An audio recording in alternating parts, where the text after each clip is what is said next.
There we go. Hello, everyone. It's Saturday night, and that means it's time for the Weekly Dig. For anyone new to the stream, this is a live show where we dig into anime, old and new. I am Brent, and these are my wondrous co-hosts, John. Hello, everyone. Konnichiwa, mina. And Steve. Hello, hello, hello. Cool, cool. And we are going to start our dig tonight with something which I just realized I don't have up there. Because, as I was told with absolute certainty last time to fix that, so I fixed it and pulled it off and forgot to put it back on again. So let's get that working. There we go. The Garden of Words Yes. is what we're talking about tonight.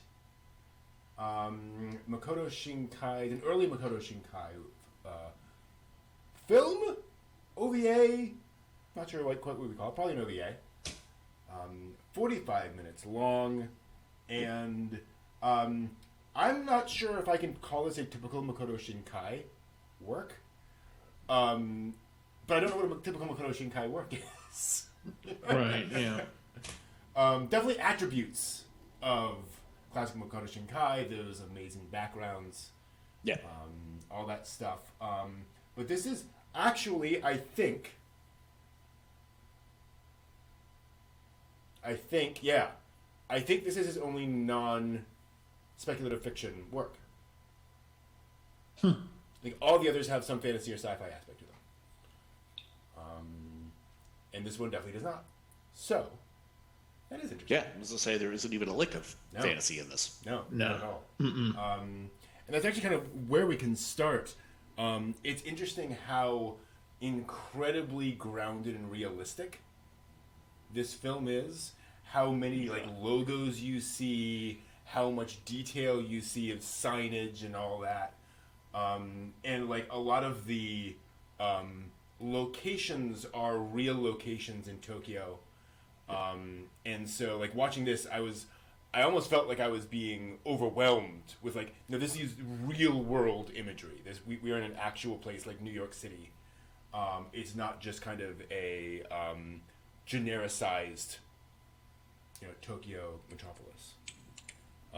Because, oh my gosh, the detail. Yeah. What detail? All I saw were splotches everywhere. No, this is amazing. Amazing. All this rain getting in the way. He's telling you, Steve, you got to put the contacts in your eyes. That's how it works. Everything's just a blur. And we talked before about what the importance of the beginning of a work is and kind of what gets communicated there.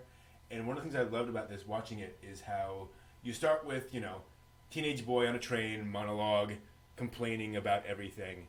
But the words he chooses are these strong images of, what was it, something along the lines of the smell of mothballs on a businessman's jacket like a ghost. Yeah. Oh, that's great. And so you get the idea that he has kind of the mind of a poet. Or kind of views life through kind of a poet's eyes, which is a great kind of introduction to the very poetic nature of this film. What were your guys' reactions when you first started watching this? Like, as starting to orient yourself to the story, what was kind of washing over you? It immediately drew me in just because of all the details, the a different kind of pacing than I'm used to. Yeah. There wasn't a fast build up to anything. That's true. It was just kind of like, he's going through his interior monologue as he's riding the train, and then when he pops out and he talks about the rain, and he talks about the smell of the rain, which I really identify with because that's something that when I notice rain, that's the first thing I usually notice is the smell of rain. And so I was just like, oh, okay, cool, I can identify with that. And then we go through the freaking, oh my God, water shots, rain, streams, the big bough branch dipping into the water because it's heavily laden with rain, and it's just kind of just and he's smiling, and he's going through. He's got a clear umbrella, watching the rain coming down, and I was only minutely distracted by the fact that he had to pay to get into the park, and but once he gets into the park, and then he's walking on the bridge, and you can hear and almost feel the wood underneath his feet. And then it gets to the thing to the little pavilion there, and I'm just like, at this point, I'm just like, yeah. Which is, this is the best thing ever, and it's just him walking from the station. It's just like, well, yeah, on these days like this, instead of taking the next train, I'm just gonna do my thing, and cut the first period class, Yeah, and what's wonderful is it ties back to that very poetic idea that he's aware of smells, sounds, all these things, all the five senses are all kind of interacting. He's dialed in on the experience for sure. Yeah. I mean, when this first started, I was just like, okay, let's see where we're gonna go with this, and then just was washed over by this, like, wow. It's like I rewound bits of it when they were just doing the water stuff, and I'm like, how much time did you spend on this? I know, this is right? Amazing. Mm-hmm. Yeah. And this is, and it should be pointed out, I'm going to just make absolutely sure here.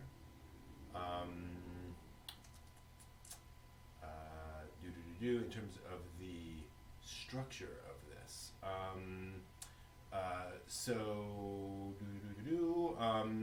That's right. So this is actually a little later in Shinkai's filmography than I originally thought. He'd already done Place Promised and 5 centimeters per second, and Children of Chase Lost Voices, and also worked on Someone's Gaze, and then Garden of Words. This is just before Your Name, actually. Wow. So he had a staff, right. This is definitely a lot of people working on all this, and it shows.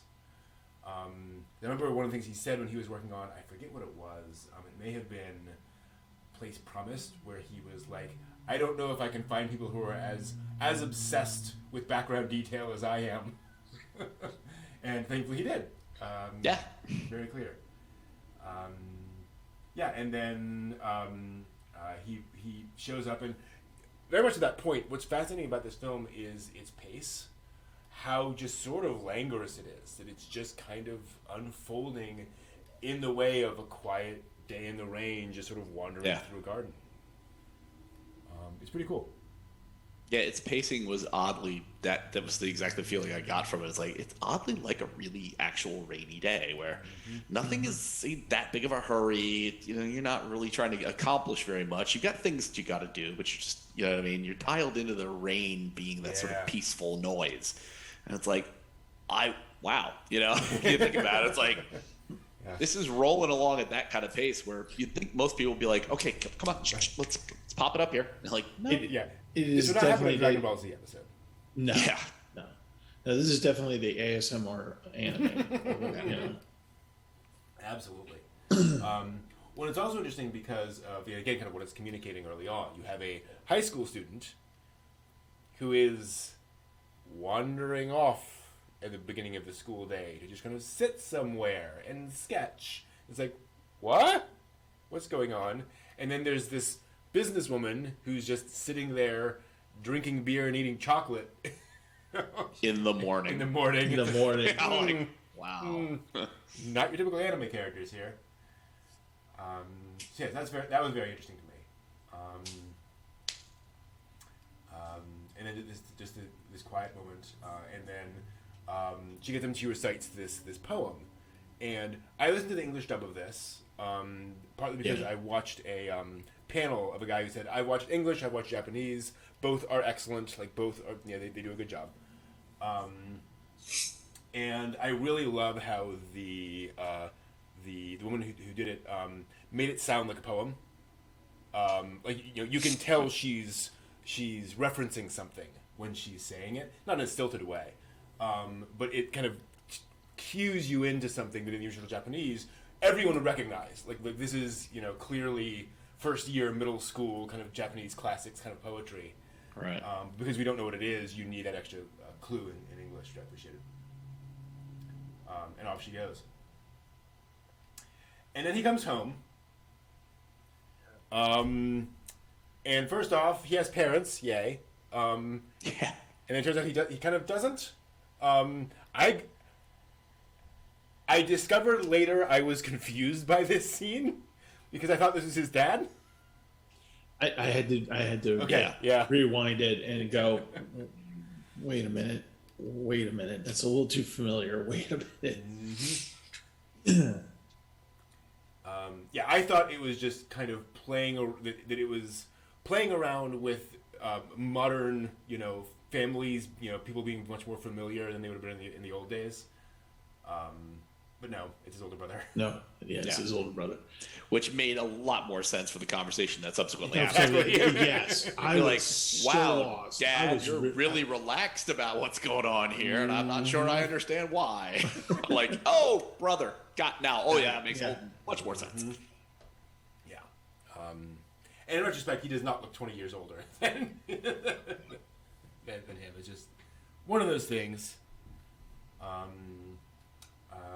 And gorgeous food. And then next big thing that actually I noticed was him waking up. Because again, one of those things just keyed into cliches and such. His phone goes off and he immediately grabs it and wakes up, which is so not the stereotype. Yeah. Mm-hmm. So it's like, this guy's responsible. In other words, he's not skipping school because he just doesn't care. He's skipping school because he has his own focus. And again, I just love those little things that they kind of weave in. Pretty clever. And then back he goes, and we spend more time with him there. And this is where I think they did a really good job of getting across kind of the awkwardness of this scene, of just, sitting there in silence with somebody else. Not like massively awkward, but just kind of that weirdness of you're in physical proximity with somebody else, but you're not having any conversation. Which then eventually breaks as they start to chat. That was pretty cool. Which I just had watched something was talking about, things Westerners do in Japan that make Japanese people uncomfortable, which is approaching them and talking to them. Mm-hmm. And it's like, when I started watching this, I'm like, wow, okay, if that's culturally uncomfortable for a Westerner to approach somebody in Japan and be very direct and at them, I'm like, this is a really uncomfortable scene. Much more so than it would be from a Western perspective. It's like, oh, it's raining, two people sitting in the pavilion, you're minding your own business, not a biggie. Yeah. But it's like, it is, by the way it's done, it's an intimate space, and these people are facing each other, even though it's an L sort of shape. They're looking at each other in this space. I'm like, okay, I see now where you're going with this. Mm-hmm. Well, he goes there because space is a commodity. Right. Yeah. True. And and so when you look at the apartment that he's living in with his brother and his brother's girlfriend, did I get that right? Mother. Mother. Brother's girlfriend, but they're not in the apartment yet. At this point. Okay. Okay. Well, you notice how cluttered everything is. Yeah. Yeah. Everything's just right there. But when he goes to his garden, which are typically supposed to be open spaces and that kind of a thing. And then he has his pavilion because usually when it's raining, he enjoys these sounds and stuff, but it also means that he has this space. Yeah. And suddenly this woman shows up. I assume that this is a place that he normally comes to. And then suddenly this woman just, here she is. Invades his space. Right, yeah. What's also interesting about his apartment is it's very dense, but it's not messy. It's very much like a workman person's kind of, okay, there's stuff kind of shoved in everywhere, but there's an underlying sense of structure, which I didn't notice until halfway in when we go to her apartment. I was like, oh, it's the contrast That's a mess. here. Right, Yeah. And it's, that's interesting. Where this feels very kind of messy in its own way. Workaday apartment versus a hikikomori. Yeah, exactly. Pretty much. Yeah. Absolutely.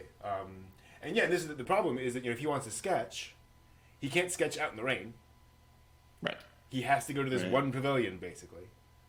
And we'll get to that later on. Yeah, and so they start to chat. We had that lovely little montage sequence of him getting slightly closer to her every shot in the montage sequence. So it was pretty clever. And then we start kind of really getting into his life and his backstory. Or really kind of his current story. The idea that he's obsessed with shoes, and that he wants this to kind of be the thing he's going to do in his life. He's 15, and he's kind of not really connected to school life. And I think they did also a really good job of kind of getting across why that might be. That his school life does not seem to be particularly, like, his school doesn't seem to be a particularly amazing place to be. Yeah. Whatever, the hunched over teacher, scrawling something on the board, say, all right, fine, whatever. The fact that he's missing all this school and no one seems to care, like, yeah, gotcha. And then he starts public school 345. No, Nobody yeah, cares. exactly, yeah. Just show up if you do. If you don't, who cares? And then he starts talking about what she means to him. And that's where I started to be, that's where this is going. Because he talks about how much he looks up to her as an adult and how she's kind of everything he wants to be. And also he's like, I've just got to make it in shoes. This is my dream and this is my passion and I'm going to go and she's everything. And I'm like, oh no, dude. Oh no. So wonderfully naive when he goes, it's the secrets that I want to have to learn and understand. And I'm just like thinking to myself, I've just left an awful job myself and just like going, oh dude, no. Yeah. No. You're let that ride go a little bit longer before you hit that. I mean, he acknowledges the fact that she's there at the same time in the morning. Yeah. And she's drinking Yeah. in the morning. It's like, so it's really this interesting sort of worshipful way he approaches. He obviously, the film shows from his perspective, he always looks at her shoes. Yeah. Like every time he's like near her, he looks at the shoes. He's sketching her feet. It's like, so he's really involved in this thing. And it's like, your adult worship here, you're just missing this entire huge segment where it's Yeah. like, these are red flags, dude. You don't want to be like sketching and drinking all day in a pavilion in the middle of the park, like.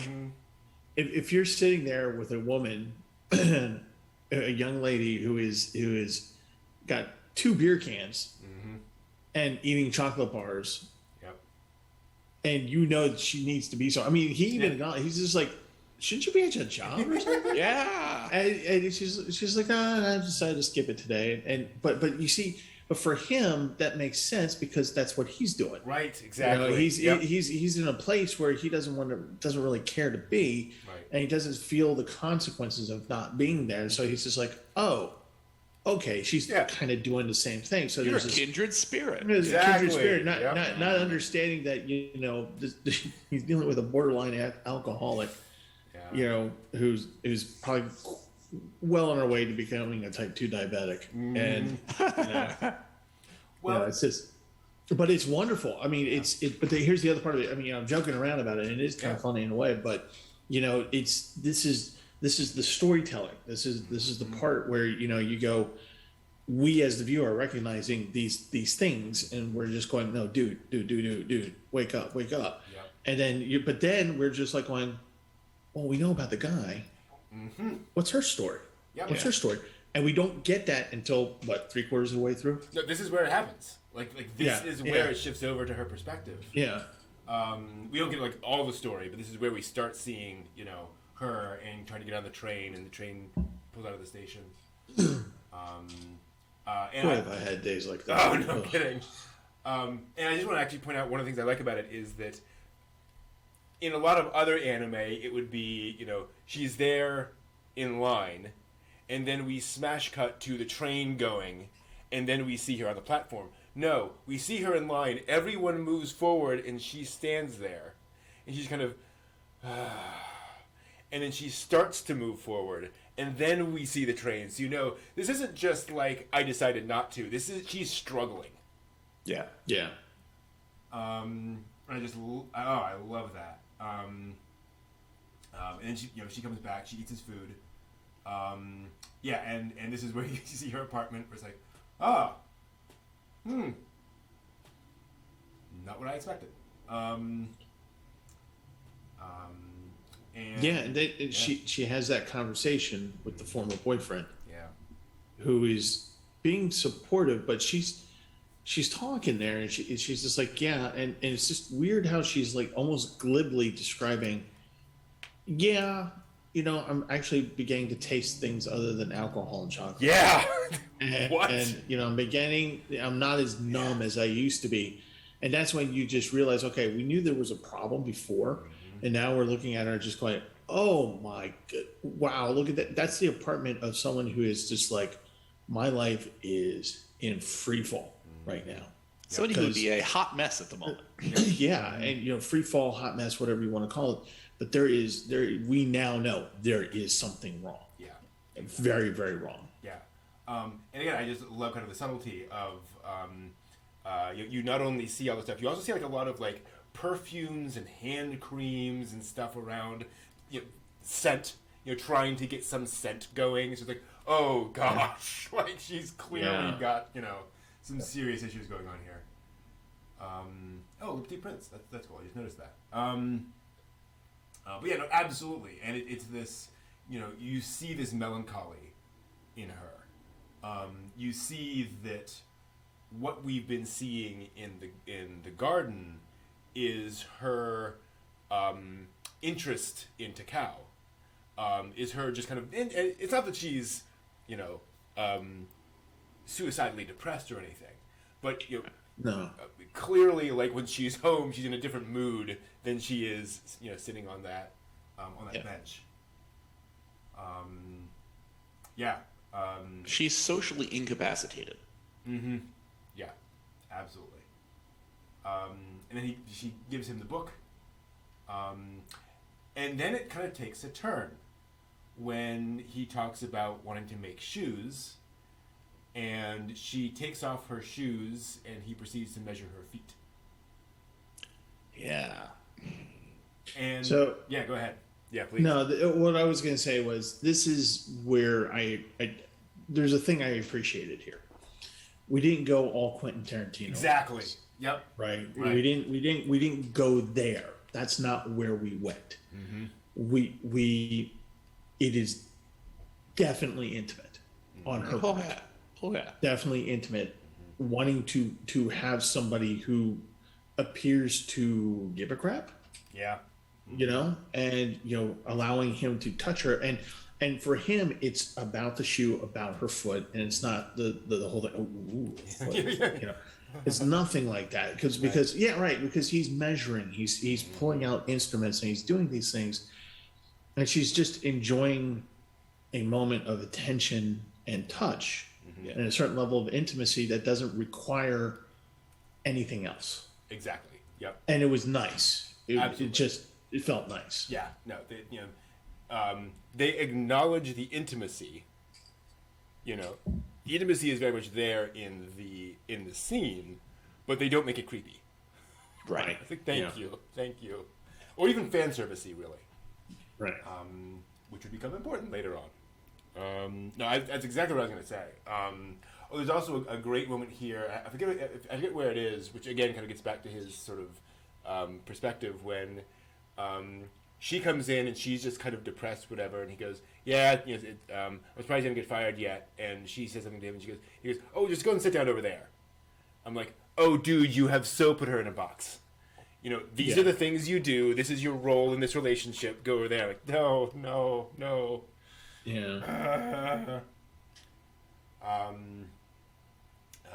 Yeah. And then on we go into her just kind of spending her time as the weather breaks, and they don't spend time to get together. And this is again one of the, like you were saying, Steve, telling the story, kind of giving these breadcrumbs, how they haven't exchanged names. They haven't exchanged email addresses. They haven't pursued this relationship. They've let it be just a thing that happens on rainy mornings. Yeah. Which does tell you a lot about kind of where they both are. Well, it felt like that was the pavilion is a container. Yes.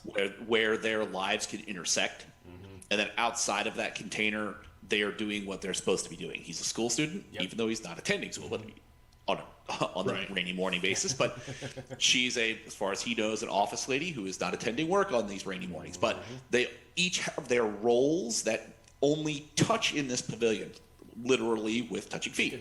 Yeah. So. Absolutely right. Yeah, and we have that montage of him being responsible and being an adult and being steady, and he's going through the motions. He's like, okay, here's my goal. This is what I'm doing.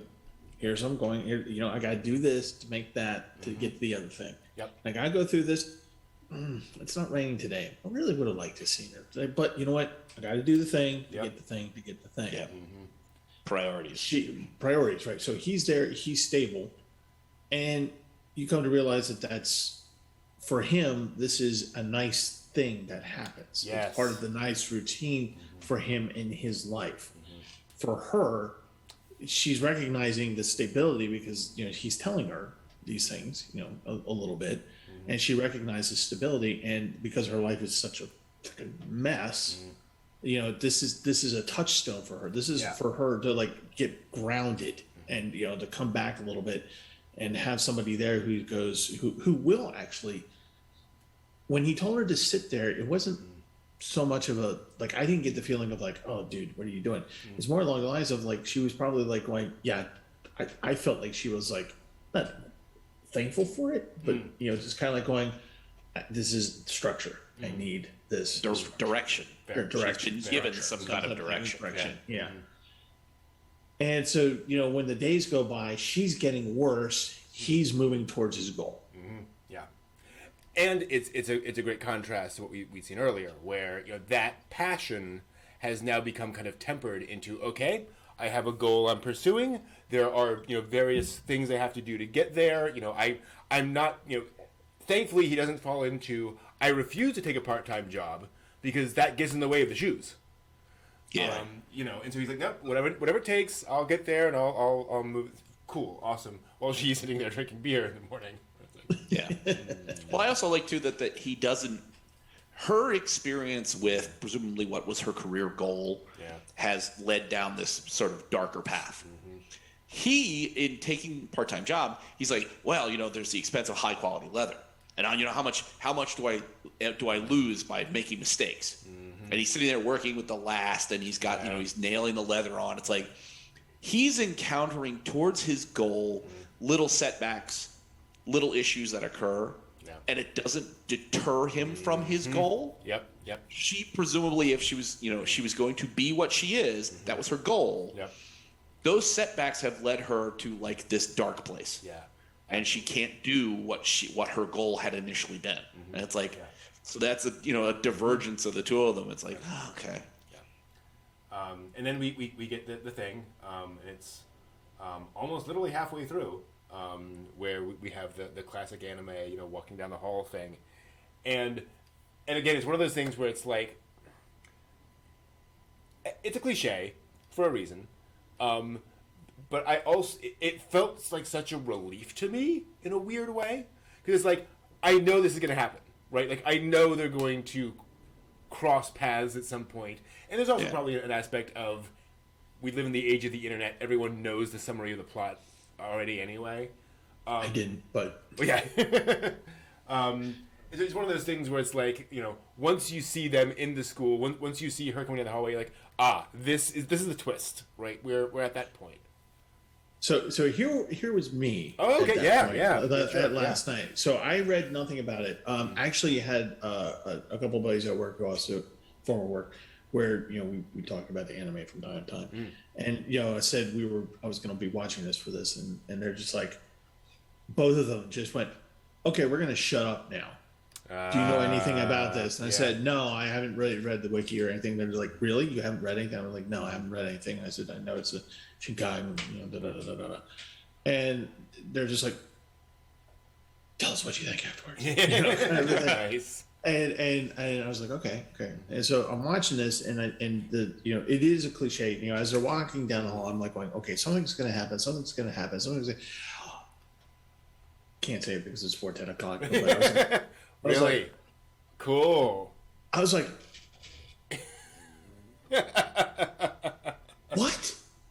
what?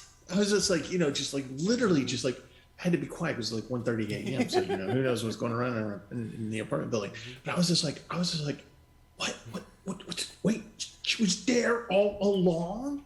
I'm like, oh my God, And then, when that plays out, of course, he doesn't know anything because he's not there either. So, Right. and so literally, I mean, that's how he doesn't know, exactly, yeah.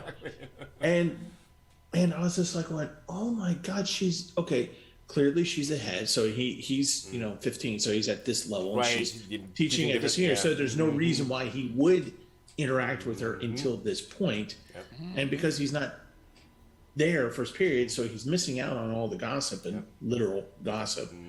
And and then it comes out, and it's just like And can we acknowledge the delicious irony of, what is this, 26 minutes about paying attention, about being aware of your environment, of listening to the rain and feeling all of these things. She was right there the entire time. You had no idea.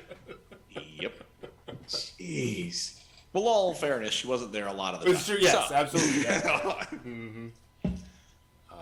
I was just so thankfully this is one of those moments where actually it's kind of fun because earlier in the week I had read an old New Yorker article about a true crime story that twist had come up, and it came at me from left field. Wow. I'm usually pretty good at picking those things up in mysteries and stuff, and it's so deliciously nice when something like that happens to me, where it just comes out of nowhere. And it's, having not known anything about this and then being able to enjoy that, I was just like, what? Yeah.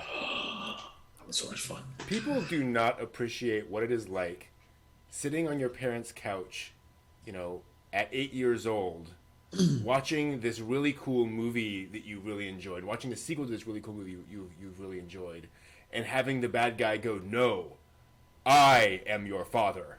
Right. Yeah. And just mind blown. Yeah. Exactly. John, what was your sort of reaction to this scene? Once they flipped fully into like him being in school and like his friends and these interactions, I had that same kind of like aura of foreboding. I'm like, so I don't know what's gonna happen here, but we're not in the park anymore, and like this is getting much more in depth about what's going on here. I'm like, what are the chances that it's going to be a weird reveal, like she's somebody's parent or like something's going to happen? And then they walk down the hallway, I'm like, and there it is. And it also doesn't help, with experience, knowing like your name and all these other things, which have all these weird coincidences in them. Yeah. Right. So Yeah. Well, I mean, and that's certainly too when you're looking at them like a cliche setup. If you, I don't know whether you call it a trope or not, but they're walking down the hallway single file. yeah, exactly. And it's like almost all the time when you're not in a little cluster talking and something going on, like when you're single file, that's so you can get these weird perspective shots where it's like, I can see past my middle friend and past my front friend, and there's the thing to be shocked at. And I'm like, okay, I did not expect what the reveal was going to be. I'm like, Right. oh, wow. I mean, you guys have like a class list and stuff. Do you not have like other lists of like individuals that you could peruse at some point and be like, is there a photo catalog so you can identify who's a stranger in your school or not? Doesn't care. Yeah, I mean, it's not on his radar, So it's like, okay. Well, he does Really, make those points that he's not dialed into the school, or he's just doing the bare minimum just to get out. And, he has the trope of always looking out the window. Yeah. We always have the seat by the window that we look out at. Exactly. Yes. It's like the protagonist's seat. Right. Every class has one. Who's going to be the protagonist this year? There's your seat by the window. What was the anime? I think it was last year where the main character comes in and like goes in. There's some joke about like either they get their seat or they get another seat. And they're like, I must not be the protagonist of this anime. Like something's wrong here. I forget what it was, but gosh. but there's some joke about that being the protagonist's seat. But yeah, and then you get the backstory. And again, it's one of those things where, they present it and it makes sense, but it also, as an audience member, you're like, what? Really? A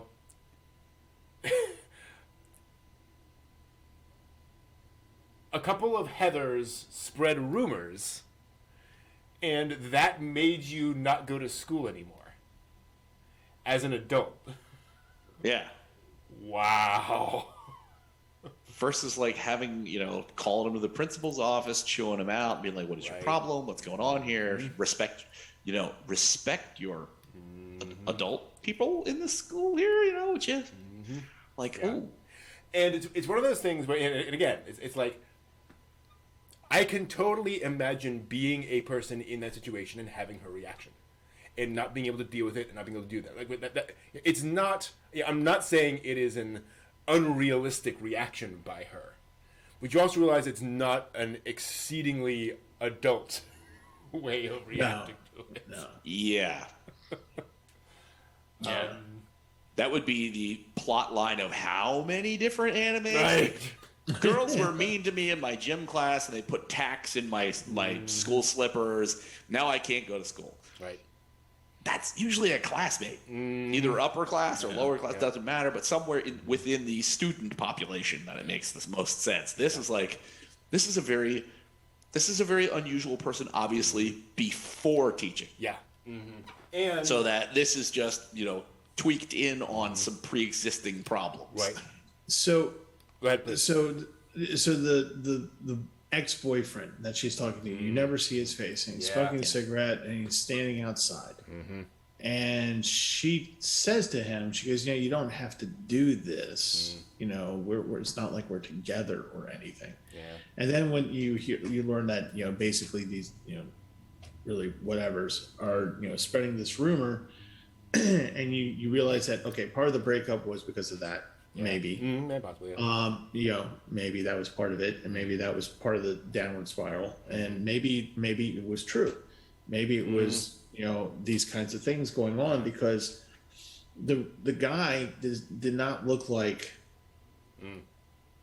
he looked like he graduated. You know what I mean? He doesn't look like he's that much. He didn't look older than her, is what I'm trying to say. Sure. Yeah. He didn't look like the same age or older to me. Yeah. And then as they're talking about, having this illicit relationship, whatever, the first thing that came to my mind was, and then I kind of dismissed it, was that, they're talking about him being at the pavilion and her making an action. Interesting. Those things. Yeah. So I was like going, Yeah. is that what they're talking about? With the timeline. Could that be? match up, But right? it doesn't. But it doesn't work. Right. And I was just I like, like so, that. yeah, but because that would have been an interesting twist. Like this whole time, it was about them, but it was totally misconstrued. Yeah. Yeah, but certainly the timeline would have been. You had to have that happen earlier for them to be there then. But it was just, there was something there that was there was a certain fragility that she had that just didn't, that this destroyed her. Yeah, basically, absolutely. Yeah. And so it's a fragility that she probably shouldn't have had, or maybe she was just as unprepared for the world as opposed to him not being unprepared for the world, because he's going through the motions at age 15. When I was age 15, I had a job at Roy Rogers, and I was just like, about after 2 months, I was like, see ya, walk out the door, because there was no emphasis on I'm going to be doing X, down the road. So this is where I'm going to. No, he structured life thing, whatever, and she had no nothing, no safety net on like what happens in the real world. Yeah, like emotionally. it should also be pointed out, couple of things. There is a long-standing tradition against with male teachers at high schools of appreciating the fact that how many high school girls are hot for teacher. This is kind of a public secret that this is a thing that happens, that there's a lot of that going on, and there have been a non-trivial number of male high school teachers who eventually married a student, a couple of years later, whatever, and who, certainly hung out a lot back in the day. So, Honey Coco. yeah. Honey, just wait till you graduate middle school. Then we can be Right, together. exactly. God, no. Grooming. No. Stop. Just wait until you graduate grade school. No. No. That's Kodomo no G-Con. G-Con. Yeah, there we go. We went there. Oh, God, Yeah. No. Anyway, point being, so I do think that this is playing off of a double standard. That male teachers can do this, but if there's any whiff that a female teacher has spent any time with a male student, well, then clearly she's going off and they're in love hotels every day. Yeah. So there's that. Well, going. they did this with Domestic Nakanojo Okay. 2 seasons ago, Yeah. where boy loves his teacher, and finds out later that teacher and her younger sister that he's had a relationship with, their parents get married. Oh, now they're a big family. Now there's like this kid. They're living under the same roof. Now he has much more opportunity to speak with teacher, and there's like things are looking closer together. And then, of course, something unexpected occurs, and everything goes to hell in a handbasket. Oh, wow. But it's because it's a female teacher and a guy. That they're like, no. Exactly. Like, Verboten. Yeah. Yeah. It's also interesting, too, that whenever we see her in school, she is very calm and collected. Granted, she's made a firm decision, like she's crossed the Rubicon, so there's that going on. But, and also, she goes to leave, and a bunch of students run up and are clearly, sad that she's leaving. So it's like, yes, you had this terrible thing happen to you, but clearly you also, had an impact on some students. So I love that they're leaving that open to the fact that, did she know this? Was she aware that she'd had this impact? Or was it literally well, some people are nice and some people aren't, and that, I just can't deal with that. I don't know. But it is a really interesting kind of thing that they layered in there, that clearly she was not a she was loved by a significant number of the students. Right. She was not across the board hated, and therefore nobody made any bright spots in her day. It's no, all these people coming up to her and being how much they loved her. It's obvious that it was this little Heatherish clique. Yeah. And it's it makes you kind of wonder. It's you're indicating that it had such a vast impact, and yet it obviously didn't have a total impact. Yeah. So it's this is really. I think it just goes back to the fact that there's that suggestion she wasn't all the way in this in a way to handle these situations. It wasn't prepared enough. Yeah. Yeah, it's it's not ever stated. There's nothing in there. It's not like she's got an insane stamp on the back of her hand. There's nothing, no indication. Nope. But these little clues. It's wow, if you were fully seated and understood, and this is what things were doing, and you were prepared for this, those little quibbling bits by a few people would not have made a difference. Right. You would have looked at the kids who adore you and really respect you, and that would feed you to doing your thing. Yeah. And she obviously didn't have that. And he picked up on it. Because he wanted to make shoes for her that she could learn to walk on her own. He picked up on that. There was something there that was missing, that some type of support that was missing, and he wanted to provide that to her. And who knows, what trauma, what damage she had in the past that may have caused this. And it should also be noted that, we were talking about Welcome to the NHK earlier, before we started. She's not curled up on her bed, unable to function in society. She's going out and having a couple of beers, right? Of all the responses to this, this is a fairly collected response, right? Not the best response, but like the line she says earlier, I'm saner than most, if you will. And I do like that fact that she's going off in her own direction and trying to deal with this in a way that's maybe not helpful, but it's still understandable. And it's not damaging to others, and it's minimally damaging to herself of all the things she could do. Maybe, I don't know. Well, I mean, I think also the thing to get a sense for this for 45 minutes is this is ultimately a super snapshot. Right, absolutely. Mm-hmm. You know what I mean? We have all of these little tantalizing hints of things that could have happened before. We get a little bit more detail about how things are going along, but it's very bookended. Mm-hmm. There's nothing that we get from the very beginning, and there's nothing we get after this. Yep. So she could pull herself up by her bootstraps and then get back in the fight, or she could end up a shut-in. Oh, and just stops going out drinking beer. Like. John, did you watch past the credits? Yeah, did you watch past that? No, I watched the credits and stopped. Wow. Yes. Well, there is we'll get to that. More to watch. Yes. Oh, there's more to watch. Yes, there is very much a That is post-credit one. scene. Okay. All right. Well, moving along. Okay, yeah.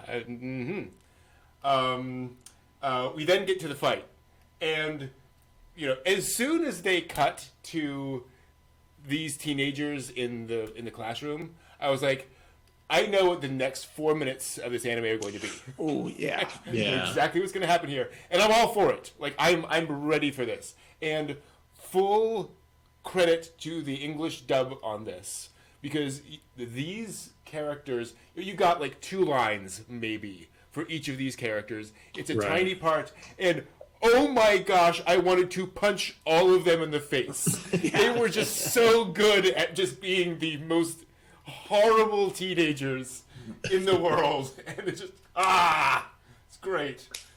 It's a whole scene of just you going, well, you suck, and you suck, and you suck, and you, sir, suck most of all. No, you miss, suck most of all. Absolutely. I did in my heart hope that he was going to go Super Saiyan on that. Right, exactly. Like it was going to be like he was going to be the hand of justice. Right. And then reality kicked in. It's like, oh yeah, Yeah. this ain't going to go well.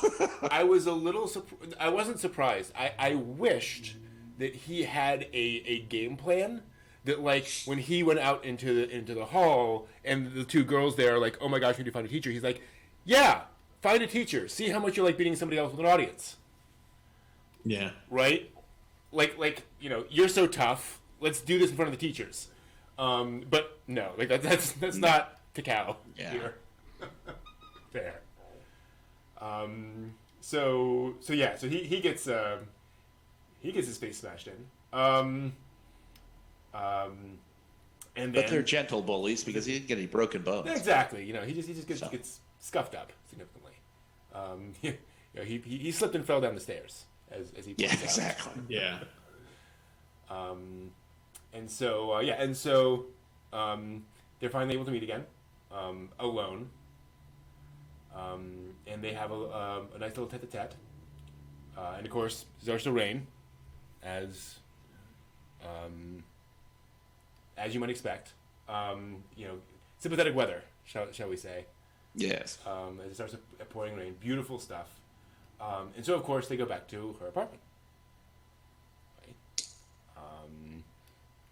And Which really threw me Mm-hmm. for a second there. yeah, So, there they are. They're in the rain. It's starting to rain. And then you have the lightning strike.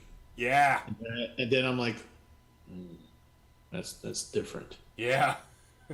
And the thing of it is they both know that that's different. This is not the gentle rain they're used to under the pavilion. and it's just something very angry, and they're just like, and they're both startled by it, and they're looking at it. They're like, Yeah. oh, we should probably get to the pavilion. I was ready for And- doom doom doom doom doom doom doom doom doom doom. Angel 34. Or- Yeah. So they run, and they kind of half-heartedly laugh at each other. Why did we run? We were still kind of wet. And then the monsoon just hits them. It's like a nuclear blast. It's just- Yeah. And then it cuts, and then it smash cuts to them being in her apartment. I'm just like, wait a minute. Wait a minute. They've We've been never nice done that this far. before. Yeah. Yeah, Exactly. we've been nice to this point. Wait. What's going on here? Yeah, exactly. Well, and again, I think it's such a nice job of this. I think where, we smash cut to her ironing clothes, and you're like, okay, so like she went home and she's like taking care of this stuff, and then you see him, you see two hands cracking an egg. Where earlier you saw her crack the egg and screw it up. Yeah. These hands do it smoothly, and you're like, oh, good, she's learned. And it's like, no, it's him. And you're like, oh. Yeah. These two are together. Which And- I would love to have heard the conversation in the smash cut moment Yeah. when it's gone. It's like, how did you bring this up? Mm-hmm. It's raining. You're both wet. Did she say, "Why don't you come back to my place? We'll towel off. That'll She be must fine." have, And right. head on your own way. It's like, this is the part you just have to guess, and you Yeah. don't know whether it was laced with any. Why don't you come back to my apartment and take off that wet shirt? You know what I mean? It's like Right. there is something nice to be said for it not being said at all. So it's like when you Exactly. get to this scene, you can be Yep. she's being teacher, she's helping out a student, and Right. this is she's going to do the good adult thing. Or if you think the other direction, they're going to do the adult thing. Right. Like, aha. And that's one of the reasons I love this scene so much, because I think by not saying it, you're then watching this scene and going, where are they going with this? Yeah. Like, did this go in this? Is this starting? Like, where? And it took me a while to realize this. She is making and enjoying coffee, Right. a new flavor. Taste of something other than Right. alcohol or chocolate. There we go. It's all coming together. In all fairness, it's an Irish coffee, though. No, I have no idea what that is about. An alcohol. Yeah. Not a coffee drinker, so cannot be there. And then I literally wrote down on my sheet, "Thank you," when he confesses to her Yeah. and says Yukine, and she goes, "Miss Yukine, I'm your teacher." And so, and it was it came across to me like such a kind way of like communicating to him, like, I'm not rejecting that, but I'm saying that we have this specific relationship. I'm not invalidating your feelings. I'm just saying there's only so far this can go. Yeah, Because in the I end, respected he- that. Yeah. Because in the end, he's 15, she's 27. Right. Yeah. And she knows that. But it was I thought that was, to me, when we got to that point and she did that, I was just like, okay, she's made the decision not to. Yeah. She's made a decision not to do this, and that it's the proper decision. Let's call it what it is. And it's Nothing up to this point has implied that she has those feelings for him. right. Right? Like, he kind of worships her. She loves spending time with him, but there's no sense that there's any like serious romantic partnership here. Although I do think that the sketching the feet on her part, letting him touch her feet, isn't per se romantic, but it's just knowing the personal spaces involved. Right. It's an opening, I mean, certainly. Yeah. I mean, it was intimate, but not intimate Right, in like a right. weird way. Yeah. That makes this ultimately make good sense that he would be like, wow, Yeah.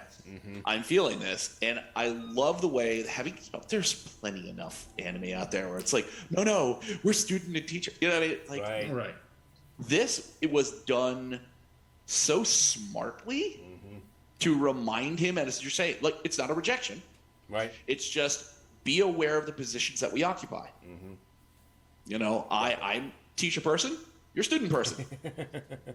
Not saying anything about how you're feeling about this, but this is what we occupy. Exactly. It's like, oh, that was done. I didn't feel like, oh gosh, Band-Aid off, that hurts. Oh, it's Yeah. like, yeah. Yeah. Steve, I apologize. I did not mean to cut you off. I'd like you to. Oh finish no, your- no, yeah. no. I was just gonna say that there was, as we're going through the montage, she's doing the, they're doing the life together, what it looks like, what a life would look like with the two of them together, and Domestic. she's right, domestic life, and she's enjoying the portions of the stability of it, and going back to the intimacy of the foot, it's just that, again, it's just one of those things where it's just a touchstone that she needs. At that point she needed another person to touch her in a intimate way that wasn't overtly Possessive, sexual, but yeah, possessive, sexual, or anything like that. But just, I need to feel another person, just at the touch of another person. Just that's all it was. Yeah. And now she's enjoying the stability of having someone and having a good time and being able to laugh and Yeah. that kind of a thing, and just enjoying the moment for a change, as opposed to this thing is in the back of my head and it's always there and I hate it, and Yeah. all this, and then she can forget about it for a little bit. And the unfortunate part for him is that he's realizing, hey, this is what a good domestic relationship would look like. Yeah. And it is. I mean, Yeah. that is a good look. That is a nice relationship to have. And he's sort of, but he's 15. This is what he Yeah. feels. Exactly. He says, I love you. I'm falling in love with you. And she's just like, she sees it. She hears it. It's what caused her the anguish. And she's just like, but this is the point where she's taking the first step to being her own person, because now she goes, no, this is the thing I need to do. I'm the teacher. Yeah. You're the student. This is what she did, the thing that she should have done, whatever it was back then. Yeah. Right. Exactly. Absolutely. Yeah. But do you also get this? Oh, go ahead. She's adulting. Yeah. Yeah. Well, that's what I was going to say, is that she also comes from the conversation that you hear with her ex-boyfriend about talking on the phone and their interaction. She's also coming from that position of, he is 15. This might be pretty damn close to either the first love or like somewhere in the realm of 2, that he doesn't, for all of his purity of heart and all of his emotionally open and vulnerableness, he has no idea.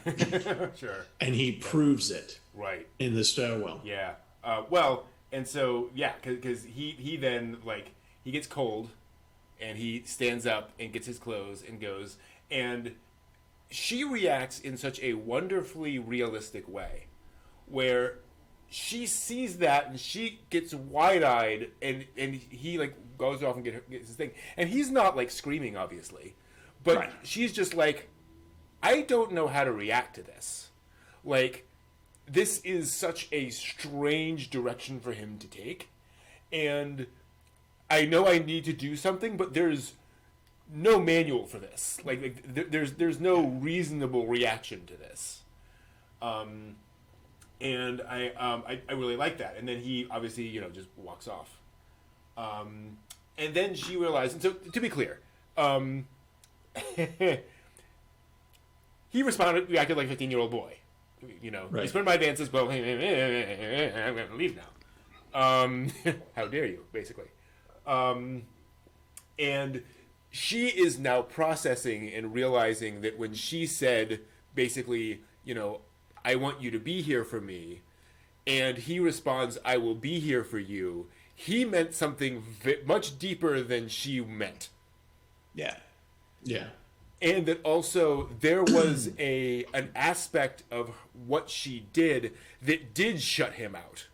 That she can now see why he's reacting this way. she can now see why he sees this as a rejection of him entirely and of him like even being around. And so that's why she like gets up and runs after him, because she's like, oh no, like no, like we he's not leaving because he's a jerk and an idiot. A little bit in there, idiot. He's leaving because of mixed signals. Right. And we need to resolve that. Basically. Which, as we said, he's 15. Exactly, yeah. He's got a life goal. That's great at 15, when most Yep. of us had no idea. But he's still 15, so he doesn't have the processing background for Right. a lot of Absolutely. this to like Absolutely. figure out, how do I internalize what you've just said? Is Yes. it like you're saying? Right. Is it a total rejection, or is it a suspension of a more adult relationship, and that these other things are fine, Right. just not that romantic chunk. Just, Yeah. back down, son. Right, exactly. And then we have the scene on the stairwell, which did not work melted for me. me. Say what? It melted me. It did I not was- work for yeah. me at all. And while I was watching it, I totally recognized this is me, right? This is a story that is very delicately balancing this slow, growth of these two characters. And this is the point where it's exploding. And for me, it exploded too high. Like, his anger, his reaction, the things he says to her, for me, were just too much for him in that moment. I could totally see him saying, well, why did you say that? I don't understand. All that kind of stuff. For him to turn and say, I hate you. How dare you? All that kind of stuff. It felt, to me, a little like the scripted Hollywood, the Pixar moment of, the two characters have to have an argument and leave each other. But that's me. Again, I think it is a perfectly realistic, understandable, and effective, thing for a 15-year-old to say in that situation. It just, I bounced off it, unfortunately. It was jarring. Certainly jarring. Part Yeah. where it's like, Well, you see, for me, when he's standing there in the stairwell, when he walks out, he's trying to be. When he initially walks out, he's trying to be the what he's been throughout the entire anime, which is level-headed. This is the thing we need to do. This is what I want to do. This is the thing that makes me happy. This makes you happy. Blah blah blah blah blah blah. And then he gets the door kind of shut in his face, not slammed, but shut in his face. Yeah. And he's as we all acknowledge, he's processing as a 15-year-old, and he gets up and he pouts and he walks out the door, and then you find out that he's just on the stairwell and he's starting to process things, and maybe if she hadn't shown up at that particular moment, maybe he might have figured it. I'm just supposing. Yeah, sure. But maybe he would have figured it out. But she's running after him because she does. This is not romantic for her. This is not sexual or anything of that. But there is a level of intimacy that she desperately needed from this guy, and from this guy. Yeah, not somebody else. True. This guy. True. a platonic connection. This connection that really, and it did help her. And so she's literally diving down the stairs to catch up to him, to try to explain to him, don't hate me. I understand the anger, but don't hate me, because this is what I needed from you. And so he's, and you guys just hit the nail on the head, mixed signals, because he's not understanding how much she needed him. And so he's just turning around, just going, okay, I put so much damn effort in all this. I'm putting so much effort in being an adult and all this stuff. And now you just, we had a nice moment up here, and now you're just throwing it in my face. Well, F you, I hate you, blah, blah, blah, blah. The 15-year-old response. Yeah. Raging, hormone response. And she's sitting there and she's just like, no, you don't understand. And she's feeling every word. And she's not sure how to respond to this without making him feel like he's, I got a Right. chance. No, Yeah, oh right. yes. Yeah.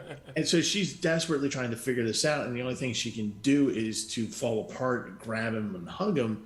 And this is the part where I'm out because she just lets it all out. Oh, she just yeah. lets it. Beautiful She lets scene. it Yeah. all out, and Yeah. she's just like, you know, in America we would be saying, "I'm effed up." Yeah. Did everything wrong, and this, that, and the other thing. And I'm a lousy person. You're the only thing that makes me feel good and feel better about myself, and this is why. But we can't go here. Yeah. Yeah. But we can't go here. But he has to understand from her that this is why this is. This is what the nature of this relationship is, and why it's so important to me, Yeah. and why I have to move away. Yeah. You are important to me. Right. That importance does not mean that you are my romantic partner for the rest of my life. Right. Exactly. Yeah.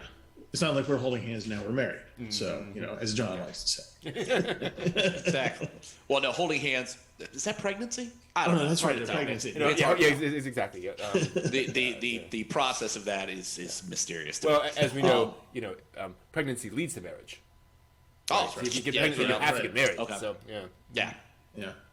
Unless they've seen you naked, in which case you can never get married. true. Right. Apparently. See, now you've got Steve on the one side who's like, heartwarming. Brent's like, bounced off it. I'm right down the damn middle. Because I liked where they went with it, because I wanted to, and this is just, I don't mean this to sound like a horrible human being, but I wanted to see her crack. Yeah, no, I hear You know what I that. mean? Yeah. And that's a terrible phrase. No, yeah. So sorry. You're I wanted dead to inside. The story is very much building up to that. Yeah, Yeah, absolutely. I want to see her finally not just drinking and eating chocolate and reciting haikus or whatever that format she recited. I want to see her have an emotional reaction. And this is where we get this on the stairwell. She's piecing together what's going on inside herself and just starts to tumble all out. He is wounded and processing, trying to figure this out, and now here comes this person to like try and that's not what I was talking about, and bam, here it all comes. And it's like, okay, great. I don't really like the shocking things that he says, but it's like I appreciate the fact that maybe that's the kicking the door down. It's like she felt those things that he was saying, and then it's just like, okay, nope, it's gone. You've broken the shell, like her with the eggs. She keeps smashing the eggs. And it's like, those words impacted her in such a way that it broke the shell and just blew, the whole thing comes out. That's brilliant. So, you know what I mean? It's like, that's where I was like, I hated some of the stuff he's saying, and I hate the fact that he is in a lot of ways a petulant 15-year-old in that period. But I love the way that they bring her out and let her express. Yeah. And I'm like, okay. I'm actually closer to you guys, I think, in conversation, because I think the words he said and kind of the coming out and I hate you, all that kind of stuff, like that particular phrasing didn't work for me, but absolutely the emotional content of it, and I guess also kind of the story structure of it worked for me. Him saying those words, him being angry totally makes sense. Her not needing to hear that, but her hearing that and causing her to break up was what she was what she needed to be able to break out. And so she does that, and to your point, getting credits to the English voice dub for this. Oh my gosh, the way she is able to act while blubbering is remarkable, because she can barely get words out, but you can tell what she's saying. Like, well done. And yeah, absolutely. Like, this is her just finally letting it all out. In a beautiful moment. And again, he holds her as well. And so, okay, there's an acknowledgement here. I would argue that if somebody had just hugged her in the beginning of this film, it would have been much shorter. Yeah. That's Things suck. It'll be okay. Okay, good. And Oh, I feel so much better now. I can get back to my teaching career. which and everything will be actually fine. goes back to the boyfriend, where that's her boyfriend who is standing outside, not visible, face away from the camera. Like, he does not sound like the most outwardly compassionate, cry on my shoulder kind of a guy. So, maybe that was going on there too. Yeah, and then you get this brief montage sequence of them starting to, do stuff. You see him working on shoes still. Okay, and this is the part where we start getting credits, and I'm like, okay, I'm done. Yeah, exactly. Nope. Okay, what in the hell did I miss? So the only way that I knew that I didn't know that there were end credit scenes. Yeah. So the only reason why I made it to the end credit scenes is because I was watching the freaking anime. I was just like, it was so good. I was like, no, I'm actually gonna sit here and watch this and just see the whole thing through. Yep. But then as I watched the animation of the end credits, I realized, no, things are still moving. Yeah. There's seasons are still moving. We're going we're going back to the bow that was dripping into the water, but now it's above the water and it's no leaves on it and there's no rain, but it's snowing. Yep. It's leading to something. And then it goes into post credit. Yep. And so we see him in the snow going back to the pavilion and reading a letter from her Okay. as he gets out the shoes he made for her, which he is planning to give to her the next time they see each other. Which is also, and I think that's the point, I forget if it was earlier, where you see her in the front of a classroom. Yeah. So she's back to teaching. She's back to teaching. Teaching. But she's moved off somewhere. But yeah, Back to her hometown. Yes, she has moved away. They have not seen each other since, but they are pursuing their own paths with the intent of meeting back up in the future. Once things are kind of settled down, once things are kind of handled, once they're both a little more mature, maybe, Yeah. they can kind of make that connection. But he has her shoes now, which is rather lovely. Sounds kind of slightly sad. Yes, well, He puts it's bittersweet because he pulls the shoes out and he puts them on. Yeah, where I she mean, we would saw sit. him nailing the leather on the lasts and had, was going through the process and made that bit that I'd seen where he's sewing things. And I'm like, oh, he's still working on the shoes. And, well, there we go. Well, it's a little whisper of the heart. Actually, reminded me quite a bit of Whisper of the Heart because that ending is like spoiler alert, is them deciding to be together, but he's gonna go off to Italy for years. That's still gonna happen. They still have their lives to live. They just kind of agreed that they're going to have a relationship in the future. Kind of similar thing here. It's one of the things I love about Makoto Shinkai is that he is willing to have a relationship not end with marriage happily ever after. Right. Which, is realistic. That's what happens a Yeah. lot of times. You have these, these flings or these things and, you move on. Well, hence the phrase two ships passing in the night. Right. Exactly. You know what I mean? It's like they're both bound for a different destination, but they did share a piece of that time together. Absolutely. Maybe they will again. And again, given the context, the idea that, let's wait until you're older is a really, really good ending to this. Yeah. Not Smash Cut Love Hotel. No. When you're out of high school, then we can talk. Yes. Shinkai didn't go there until some of his later movies. Yeah.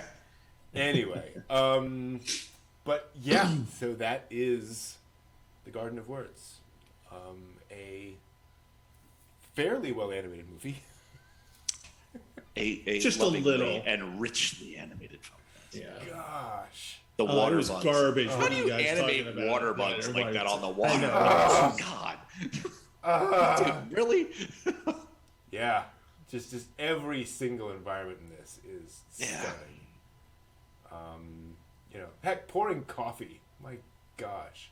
So here's an interesting thing. There's a scene in the OVA movie, whatever we want to call this, where it's springtime and he's sitting at the pavilion and the leaves are falling, and I think it's just him sitting there, but it's kind of like off in the distance, so there's not a whole lot of detail.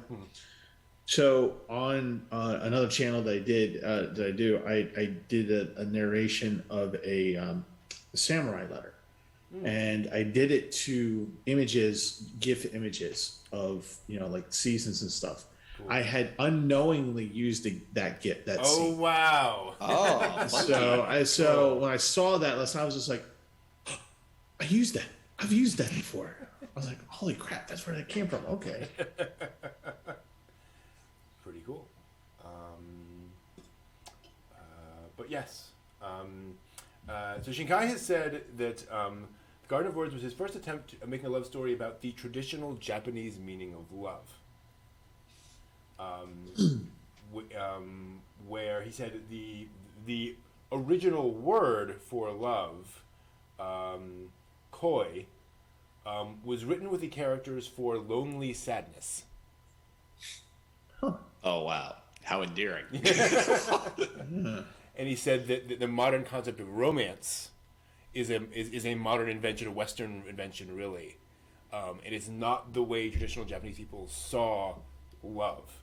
Love has, he describes it as longing for someone in solitude. As that original Japanese meaning of it. And again, kind of the implication being, it doesn't mean that you will never meet. It means love means that even when you're in solitude, even when you're apart, you can't stop thinking of them. And that's really interesting. That said, he said in an interview that he created the film with the hope of cheering up people who feel lonely or incomplete in their social relations.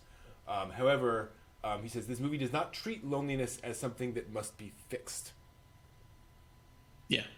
Which I really appreciate. That this is about the human experience. And this is a thing that we have, and this is just life. But yeah. Any other? It's not wrapped up with necessarily a neat bow and a happy ending. Exactly. Well, a loving marriage happy ending. Yeah, a Hollywood ending. Yeah. Oh, yes, very good. There we go. Or Bollywood. There was no singing or dancing. What is it? Catch a fly. Say no. Catch a fly. Say no. Now you're doing Bollywood. That is from an actual Bollywood producer who is on a British talk show, and he had choreographed Bollywood, and so he said, I see people do things that are kind of racist, and I'm gonna. This is a way of doing that in a way that people in India will go, ha, yeah, that's exactly it.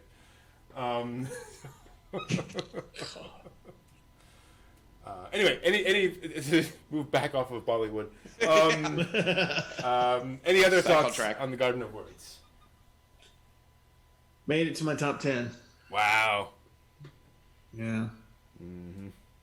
I don't know if it hit top 10, but at least for the animation quality, I enjoyed the story immensely, but for the animation quality, that's way the hell up there. Mm-hmm. Yeah. It's darn impressive. I'm actually just double checking to see if we have a budget listed anywhere. I don't see any. I would love to see. I would hazard a guess that it was higher than Voice from a Distance. Yeah, probably. Yeah, probably that's pretty likely. Mm-hmm. Yeah, a few bucks more. God. Maybe I understand why it was 45 minutes and not 3 hours and 45 minutes. 'Cause that level of detail would have killed the entirety of the animation staff. That's the crazy thing, is that this is Weathering with You, and that's I think it's almost 2 hours. Yeah, it's all rain scenes. I'm like, oh my god, people, you poor people. How?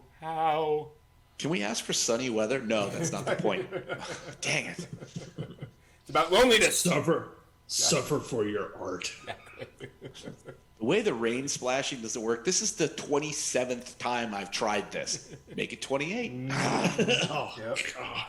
Which is funny because that's exactly what Studio Ghibli sounds like, and it's not at all what Comics Wave sounds like. Apparently, like people have horror stories of Miyazaki like, nope, do it again. While apparently Comics Wave is like, do your best. Like we're all doing our best here, and just do something really awesome. So it's kind of funny. You wanted rain, so I made a dragon. No. Whoa. No. You're off topic. No, what are you doing here? Exactly. So yeah, that's the Garden of Words.